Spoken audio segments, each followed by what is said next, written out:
All right, guys, Wes here. Welcome back to the channel. And today we've got some huge GTA 6 reveal news to go over. After years of speculation, we can actually finally say without any massive qualifying statements, Rockstar and parent company Take-Two Interactive are hard at work at finishing up this ambitious open world game. And on May 17th, we got a ton of new information about the project, and just about all of it is very good news. We also got a pretty massive teaser from the alleged voice actor and face of Jason in GTA 6, so we're going to go over that possibility, as well as all of the recent news, leaks, and rumors that broke over the last few days, including some smaller things you may have missed during all of the hype, so be sure to stick around until the end of the video because we have a lot of news to go over. Real quick, guys, I'm giving away a PlayStation 5 for 120,000 subscribers. It's really easy to enter. All you have to do is subscribe to the channel and then tweet me a screenshot that you're subscribed over on my Twitter. I've got more details in the pinned comment. Now, before I go over the potential teaser that we just got from the alleged voice actor who plays Jason, first things first, we recently got confirmation that GTA 6 is still in active development, obviously, but during Take-Two's annual earnings call on May 17th, we got some more hints as to when we could expect to get our hands on it. Now, going into the earnings call, we already had a ton of major leaks from trusted insiders regarding the game's release date, with most sources agreeing that Rockstar was targeting a late 2024 release, but Take-Two also had recently given them a final deadline of early 2025, which means the game at most is roughly 2 years away from the release. Now, many gamers dismiss these reports because frankly, we got a lot of fake GTA leaks every month. Heck, every day we get something new. But in just a minute, we're going to go over the exact statements made by Take-Two Interactive because they actually seem to confirm these leaks regarding the game's release window. Grand Theft Auto is a massive moneymaker, and that money trail discussed during the earnings call seems to confirm much more than the publisher intended. So perhaps the biggest piece of GTA 6 news to come out recently, and probably the biggest news we've gotten about the game so far, is in regards to the release window, because from the looks of it, we actually have a solid release window now thanks to the recent earnings call. Now, on May 17th, Take-Two Interactive officially reported that they were expecting fiscal year 2025 to have a massive jump in revenue, stating that they anticipate net bookings to cross $8 billion,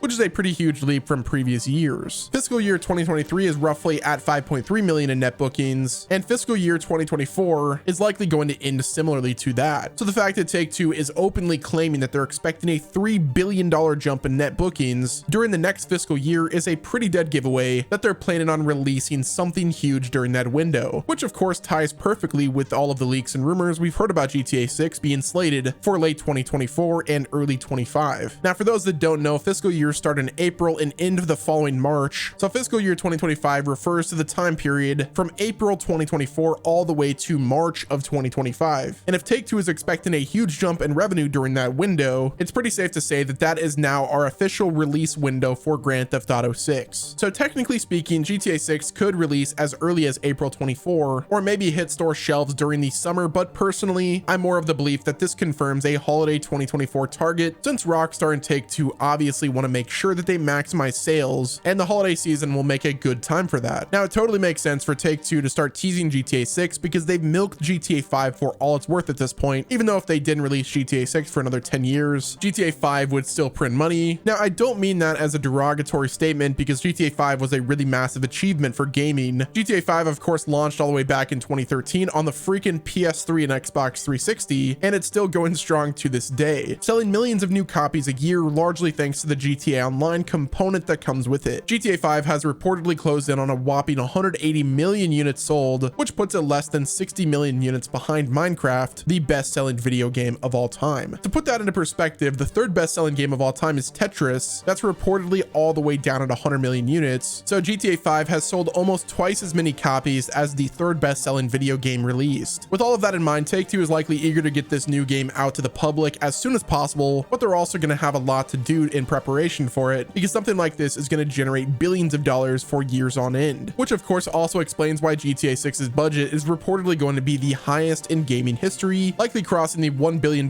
mark once the marketing campaign begins. Grand Theft Auto 6 is going to break the internet and shatter records. It's inevitable at this point, and while the game still hasn't been formally announced yet, Take-Two has begun hyping up their investors for the next few years, which is a very good sign for those of us simply waiting to get our hands on the game. Now, before we talk about the big reveal for GTA 6, let's go over some new teasers by the person that is allegedly the voice actor in the face behind Jason from GTA 6 that we know, of course, from the big hack of GTA 6. So this news is coming from Brian Zampella, who is the alleged voice actor and the face for Jason. And according to Twitter user InfinityBesk, they tweeted out Brian Zampella literally dressing up as Jason from GTA 6 in his latest Instagram story story. For the people who don't know, he is the voice actor, and of course it shows the Instagram story, and it is of course Brian Zampella using the same shirt and wearing the same hat from the GTA 6 leaks. Now this could very well be the start of the viral marketing for GTA 6. Now according to fellow content creator Michael Legacy Killa HD, he quote tweeted this post from Infinity Besk stating, "He's not Jason in GTA 6 according to a source, and that's all I'll say about it. Brilliant troll though." Michael is a content creator who posts a lot of gaming industry news as well as Rockstar news in general, and with Michael saying that he's not going to be Jason, I am personally inclined to believe him. The source is obviously anonymous, so you guys can make your own decisions, but if you look at the track record of how Rockstar reveals their games, they typically don't do these viral marketing stunts. Whenever it comes to the GTA 6 reveal, they're likely just going to drop a trailer or even just a plain logo on their social media. So is Brian Zampella the voice actor for Jason? He might have been in the running, but there's no confirmation on whether or not he will play Jason in GTA 6 or not. Imagine if he just tweeted out like an in-game screenshot and what we're seeing is not an image of him on the beach, but it's rather a legitimate screenshot of in-game. Whether he's the actor that plays Jason or not, this is a brilliant troll or a brilliant piece of viral marketing. Now, as for when we will see the game for the first time, I think there's a very high chance we get a reveal this year, which would actually tie nicely with the previous title. GTA 5 launched September 17th of 2013. It's almost been an entire decade since GTA 5 launched, and with all of the news floating around that the game is shooting for a fiscal year release of 2025, it makes total sense for the marketing campaign to start within the next few months, or at the very least, a logo reveal or a reveal trailer. Rockstar typically markets their games for a year to 18 months before the launch, so that means we should be getting an official reveal of GTA 6 by the end of the year, and I think it's actually going to coincide with the 10-year anniversary of GTA 5. On September 17th, there will surely be some kind of 10-year event for GTA 5, and what better way to celebrate the game's success than reveal the next chapter. In September of 2022, Rockstar officially rolled the credits on GTA 5 and GTA Online as a way to kind of symbolize that they were officially shifting the company's entire focus to the next game, GTA 6. So in a way, the team has already said goodbye to GTA 5 and a thank you to the community that supported it, which means the 10th anniversary won't need some kind of additional thank you. Instead, on the 10th anniversary of GTA 5, Rockstar can drop a trailer on us and let the hype train begin for the next chapter of this historic franchise. Now, one interesting comment that was made by Take-Two Interactive that isn't really getting much attention is actually in regards to the platforms the game is going to release on, rather than the game itself. During the investors call, Take-Two Interactive CEO Strauss Zelnick actually claimed that the company is expecting Microsoft and Sony to release new console variants of the PS5 and the Xbox Series X consoles, and he actually compared the new systems to the PS4 Pro and the Xbox One X of the 8th console gen. He stated that the publisher is prepared for the new hardware, and he doesn't expect it to negatively affect the business, but this was a very interesting thing to say during the investor call, and while he didn't 100% say that yes, Microsoft and Sony are going to release mid-gen consoles, he did say that Take-Two was expecting it to happen, and they don't expect it to impact the business very much. This does somewhat corroborate the rumors of the PS5 Pro and the new Xbox Series console, but the Take-Two CEO seems unfazed by them, so don't expect there to be any kind of cross promotion between GTA 6 and the new consoles. Now, some people online were suggesting that GTA 6 wasn't going to release until after the upgraded consoles came out, so that way it would feature better performance, but I don't think that was ever actually going to be the case. I mean, Rockstar still hasn't issued an official next-gen upgrade for Red Dead 2, and that game sold over 50 million copies, so it's not like next-gen performance updates are really a priority for Rockstar as it is. They're likely working on getting GTA 6 as functional and smooth as possible on the base PS5 and the Xbox Series hardware, and once the game is out in the wild, then they'll start thinking about possible performance boosts on the newer hardware. But let's get real here. Let's peel back the hype goggles and talk about this news realistically. Even though it seems like GTA 6 could come out in mid-2024, I think the most likely course of events moving forward will be a reveal this year and then a launch of spring of 2025. I have no doubt that Rockstar is shooting for a holiday 2024 release date, just like the leaks have stated. However, I also know that Rockstar is going to want all the time they can get on this project, and in the current world of AAA game development, I think they're going to end up pushing the release back as far as Take-Two will allow, which means a launch in the first few months of the following year, right around the end of fiscal year 2025. I have no doubts that GTA 6 will be revealed in 2023, and I'm pretty sure it will be stamped with a 2024 release date, but I think as we get closer and closer to that launch, Rockstar will eventually delay it into the following year in order to give themselves more time for polish. Remember, this game is going to be absolutely massive. It reportedly is going to feature a map that is twice the size of GTA 5 and with much more density in terms of NPCs and world events. Plus, on top of that, the new version of GTA Online is going to be freaking huge, and Take-Two themselves have even acknowledged that. As they stated in the earnings call, they're expecting every year after fiscal fiscal year 2025 to experience more and more growth, which pretty obviously implies that GTA 6 is going to be a long-term success, similar to GTA 5 and its online mode. So there you have it. That is my final prediction. I think GTA 6 will get revealed in 2023 and feature a late 2024 initial release date, but eventually the game will be pushed back to early 2025. But assuming Take-Two sticks to their initial plan, the game will launch no later than March of 2025. But what do you guys think about all this news? Are you excited for GTA 6, or do you think the game will be too big for its own good? Do you think that it could live up to the insane amount of hype set by the previous entry, or do you think that Rockstar and Take-Two are in for a bit of a disappointing launch? Be sure to let me know down in the comments. Subscribe to the channel with your notifications turned on. Don't forget to enter the 120k PS5 giveaway. All you have to do is subscribe to the channel and then tweet me proof that you're subscribed, and that will enter you a chance to win. I've also got bonus entries in the pinned comment. Thanks again for watching this video, guys. This has been Wes, and I will talk to you guys in the next video.